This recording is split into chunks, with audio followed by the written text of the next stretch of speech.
మనల్ని సువర్ణముగా మార్చడానికి వస్తుంది, మనల్ని బంగారముగా మార్చడానికి వస్తుంది. ఈ శోధనలో మనం నిలబడినప్పుడు, దేవుడు గిల్లి మనం చూసినప్పుడు ఆయన సహాయం చేసి బలపరిచి మనల్ని పవిత్రులుగా పరిశుద్ధులుగా మారుస్తాడు ఆయన.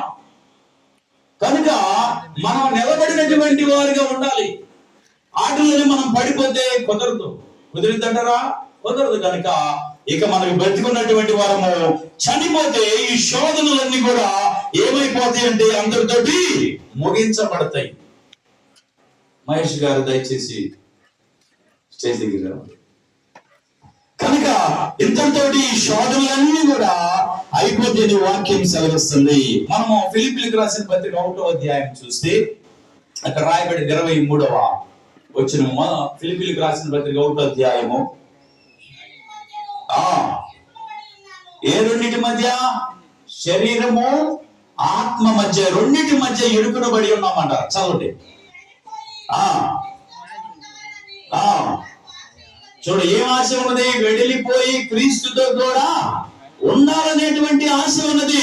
ఈ రెండింటి మధ్య ఏమైపోతున్నాడు? ఇరుకునబడి ఉన్నాడు. ఏ రెండింటి మధ్య? శరీరము ఆత్మ. మన ఉదయం లేచిన దగ్గర నుంచి పోరాటము. ఎవరెవరికి పోరాటము?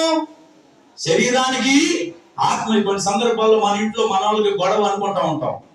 ఇంట్లో వాళ్ళకే గొడవ అనుకుంటాం. కాదు, అది ఎవరెవరికి? శరీరానికి, ఆత్మకి. ఆత్మ ఏం చేసిందంటే అన్నిటినీ, దేవుని ఆత్మ కనుక అంతా ప్రేమించింది. శరీరం ప్రేమించిందా? ప్రేమించదు.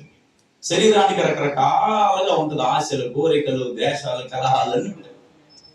అందుకని వాక్యం సెలవుస్తుంది ఏంటంటే, రక్త మాంసములు దేవుని రాజ్యాన్ని స్వతంత్రించుకో కనుక ఖచ్చితంగా మరణించిన తర్వాతే ఆ మరణంలో నుంచి